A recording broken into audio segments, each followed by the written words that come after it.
Gotta Love Connecticut Hockey had the chance to sit down with Matthew Goethals, head coach of the Pomfret School boys varsity ice hockey team. Matt played defense for Williams College before embarking on a teaching and coaching career. And this season, he coached the Griffins to the NEPSAC Small School Championship. Let's meet the coach. You went to school at Williams College. Back in 2004, you graduated, played defenseman. Yeah. Talk about your playing experience, please. Yeah, no, it was fun. My college experience, it really wasn't until my final 2 years that I was kind of playing regularly. It was a bit of a dogfight the first 2 years to earn some playing time. That was a valuable experience for me. Math and English, you decided to teach that in Costa Rica after school. Yeah. Why was that? Why Costa Rica? I had taken Spanish in high school. I had gotten into surfing a little bit, and the teaching piece was great. It turned out that I was teaching some high school classes, some middle school classes. They kind of had me all over the place. That experience of being thrown into the mix in a whole different situation, that kind of learning was really valuable at the time when I was 25. What's one thing you took to you at the next stop at River School, you would say, from your time in Costa Rica? I think just learning to be flexible and adapt. Me being the minority and not knowing the native language very well, you just have to get comfortable with situations that are new and different. That was definitely a piece when I arrived at Rivers that I felt more comfortable doing. I got to talk about your experience at Rivers just a little bit because of the fact that it prepared you for taking on this job. Sure. Also in the classroom, but on the rink.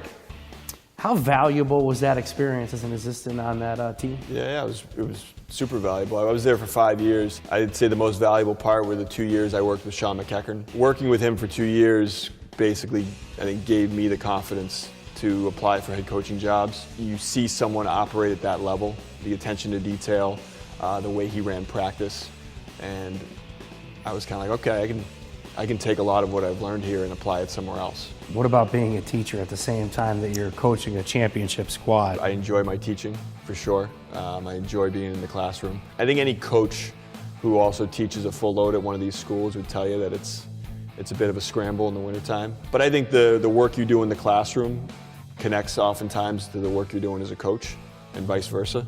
When you took over the team, the season that they had was, I think, 321-2 was the mark. What's your pitch? I think it was trying to get some kids excited about being part of a rebuilding effort. Some of the guys who came here, some of our big pieces early on, I remember them being here on campus and talking to them about that, and you could see them connect with that. Some kids connect with that, some kids don't. There were other kids I was making that same exact pitch to, and you could tell kind of in their heart and in their mind they wanted to go somewhere that was more established. I think if you're really transparent with families and with kids and really say, like, from your heart, this is what we're trying to do, many of them do connect with that. Broad stroke. Yeah. Tell me about the season that you guys had this year. Sure. Before the championship game. I think early on, Greg and I felt like we had a team that could make a run for a playoff bid. I don't like to talk too much about goals with my team. I like to focus more on process. But it was in our minds, it was in the players' minds. We all knew that that was something we could do. December, we played some games that made us realize and made some other people in New England hockey realize that we had a team that would be competitive. We had a deep group of seniors. That was a big part of it. And I think that leadership that they provided was huge. They did a great job holding guys accountable. You'd see them regularly in practice. If guys weren't doing what they need to be doing, they were communicating that. So when you see your senior leadership doing that, you know that's a good sign. Coach, when you guys are playing at St. Anselm for the title, you're in a dogfight, it's overtime, it's Cushing. How did the team stay focused on that goal of winning that NEPSAC Small School Championship? I think some of the focus that the boys were able to have comes from confidence that they built throughout the year in winning close games. For the boys in that, you say, second period and third period, I think in the back of their minds they really had gotten to a point where they believed that we were going to find a way to win. And that goal came at 13-20 in overtime. Yeah, in the first 8-10 minutes of overtime, they were all over us. We got a 2-on-1 and it turned into a goal. What's the plan for next year? I mean, where do you go from here? I mean, we're losing a lot of seniors, so I think the challenge for us is to bring in a good recruiting class. I know we're going to be a younger team next year compared to the team we had this past year, but I also think we'll have a team that can compete for a playoff spot. I come back so much to focusing on that process. If you focus on certain things day to day, week to week with your team, more likely than not, you're going to end up where you want to be. Getting our guys in the weight room this summer, that's been a huge piece, that off-ice piece. And then once we get to work in November, I think reminding our guys day to day of all the little details that help us be a successful hockey team. Strength and conditioning, that's something that you take part in. Yeah. How do you impart that on the players? How important is that for them to succeed? The first piece is to get kids to understand how much that off-field, off-ice component can help them become a better athlete. And then from there, making sure that they're doing things correctly. The last thing you want to do in any strength and conditioning program is get a kid hurt. From there, what does the process look like that will allow you to get faster, get stronger? And I think there's a mental component too. Can you do me a favor and identify the characteristics of a typical Pomfret student? Pomfret student. What kind of identity that they have? A lot of kids who choose Pomfret, they really connect with the community piece here. We've got 360 kids.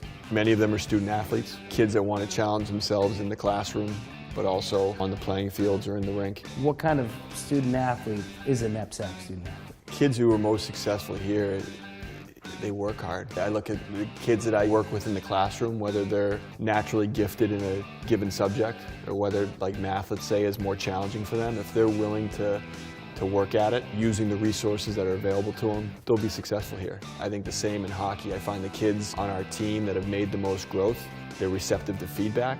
They work really hard. Any kid who comes here that's willing to engage in that process of making mistakes, learning from them, getting feedback from teachers and coaches and applying that feedback, I found those kids are going to be really successful. What kind of advice can you give to a parent or that student athlete that wants to come to the Pomfret School? In our recruiting, the kids that I find have the most success in the admissions process, strong student, good recommendations from their teachers, good attitude in the classroom, hard worker, receptive to feedback, and then on the athletic side, being a two-sport athlete makes a big difference. Many of our recruits are hockey, baseball, hockey, lacrosse. It doesn't mean if you're just a one-sport athlete that you don't stand a chance here. We're a smaller school, so we need to find kids that are willing to, play two sports. In all the recommendations we read, you can really get a sense of a kid's attitude, their work ethic, how committed are they to getting better at anything, whether it's science or hockey. Yeah. And if we feel like a kid has that right attitude and right mindset, we're all the more excited about the potential of them joining us.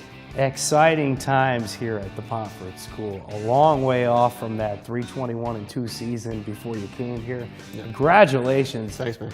On that championship. Yeah, appreciate it. Thanks for coming.